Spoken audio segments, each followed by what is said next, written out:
शुक्लां परधरं विष्णुं शशिवर्णं चतुर्भुजं प्रसन्नवदनं ध्यायेत् सर्वविघ्नोपशान्तये। ॐ श्रीकृष्ण परब्रह्मणे नमः। ध्यानश्लोकाः।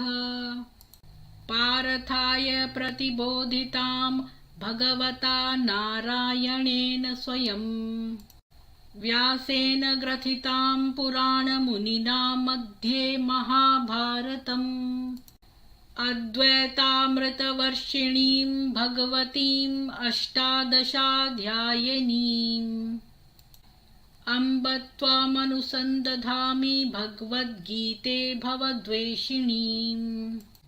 ॐ श्रीकृष्ण परब्रह्मणे नमः। ॐ कृष्णाय नमः।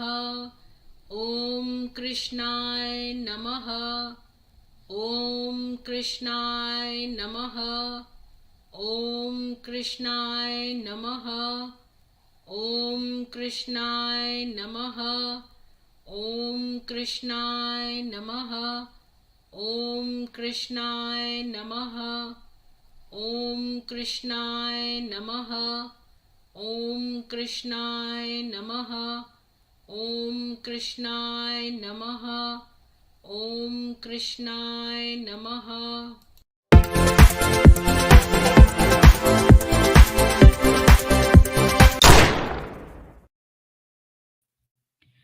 सभी को सुप्रभात और जय श्री कृष्ण। आज मैं स्वामी राम सुखदास जी द्वारा रचित गीता दर्पण का 49th वाला एपिसोड पढ़ूंगी, जो कि है गीता में क्रिया कर्म और भाव।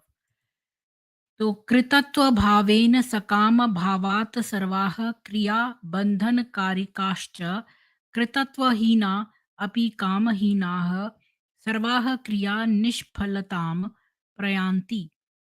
तो जड़ प्रकृति में केवल परिवर्तन रूप क्रिया है, कर्म नहीं। और चेतन अक्रिय है, अर्थात उसमें न क्रिया है और न कर्म है।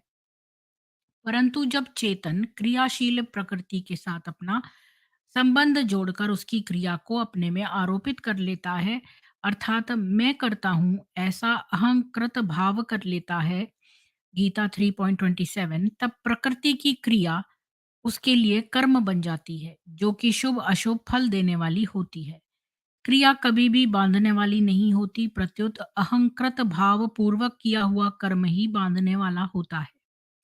अतः गीता में कहा गया है कि जिसमें अहंकृत भाव और फलेच्छा नहीं है, वह अगर संपूर्ण प्राणियों को मार दे तो भी वह न मारता है न बंधता ही है। गीता 18.17, क्योंकि उसके द्वारा केवल क्रिया होती है। जैसे गंगा जी के द्वारा बहुतों का पालन पोषण होता है, ब्राह्मण गाय आदि सब उसका जल पीते हैं, पर इससे गंगा जी को कोई पुण्य नहीं होता। और गंगा जी के प्रवाह में बहुत से जीव बह जाते हैं, मर जाते हैं, पर इससे गंगा जी को कोई पाप नहीं लगता, कारण कि गंगा जी में मैं सबका पालन पोषण करती हूँ आदि अहंकृत भाव नहीं होता। अतः उसके द्वारा क्रिया मात्र होती है, कर्म नहीं होता।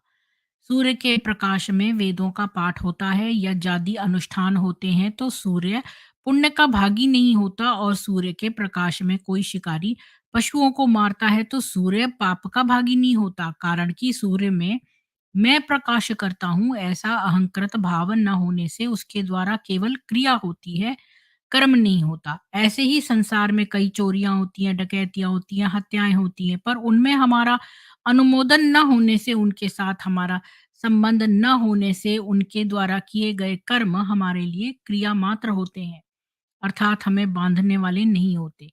इसी प्रकार हमारे शरीर, इंद्रियां, मन आदि के द्वारा जो क्रियाएं होती हैं, उनमें अगर हमारा कृतत्व भाव और फलासक्ति नहीं है तो वे क्रियाएं कर्म नहीं बनती, फलजनक नहीं बनती, जन्म मरण देने वाली नहीं बनती। परंतु उन्हीं क्रियाओं में अगर हमारा कृतत्व भाव और फलासक्ति हो जाती है तो वे ही क्रियाएं कर्म बन जाती हैं, बंधन कारक बन जाती हैं। गीता 5.12। मनुष्य जो है वो बालक से जवान होता है तो कोई पाप पुण्य नहीं लगता, केवल क्रिया मात्र होती है। शरीर में प्राण अपान आदि के द्वारा जो क्रियाएं होती हैं उनका कोई पाप पुण्य नहीं लगता, इंद्रियों के द्वारा जो स्वतः स्वाभाविक क्रियाएं होती हैं, उनका भी हमें पाप पुण्य नहीं लगता, परंतु जब हम उन क्रियाओं में कृतत्व भाव कर लेते हैं, तब वे क्रियाएं हमारे लिए कर्म बन जाती हैं।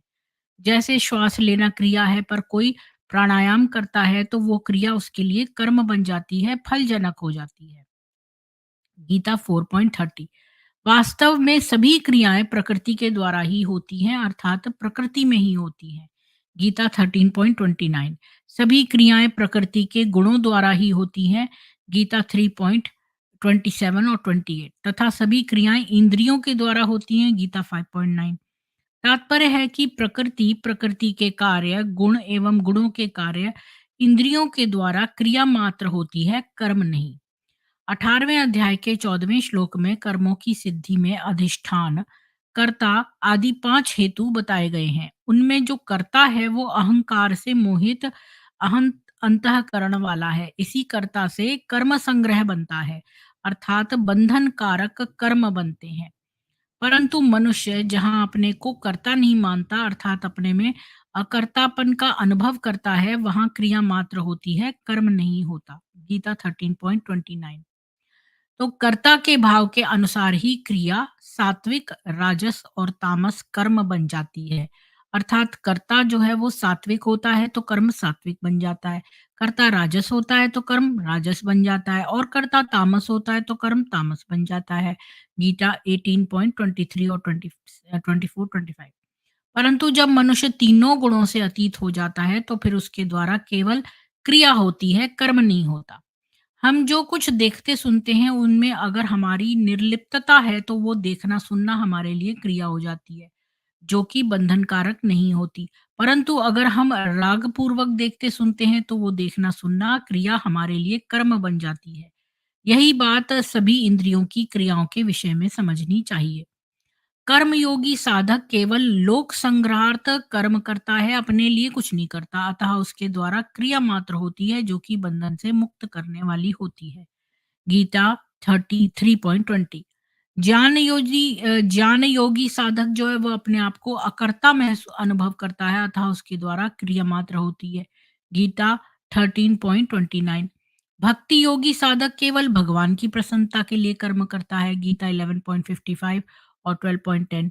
अतः इन क्रियाओं का भगवान के साथ संबंध होने से भी क्रियाएं कर्म नहीं बनती। इतना ही नहीं, उसकी क्रियाओं में दिव्यता आ जाती है। वे क्रियाएं दुनिया का हित करने वाली हो जाती हैं। ध्यान योगी, लय योगी, हठ योगी आदि कोई भी साधक अगर प्रकृति की क्रियाओं के साथ अपना संबंध नहीं जोड़ता, तो उसके द्वारा क्रिया मात्र होती है, कर्म नहीं होता।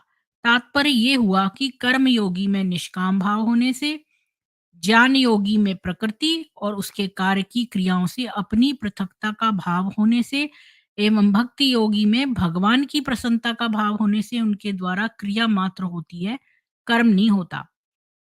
ज्ञानी महापुरुष भी जो कुछ करता है उसको अपने शुद्ध राग द्वेष रहित स्वभाव के अनुसार ही करता है, अतः उसके द्वारा कर्म नहीं बनता, केवल चेष्टा मात्र यानी क्रिया मात्र होती है। गीता 3.33। बस इतना ही था आज का।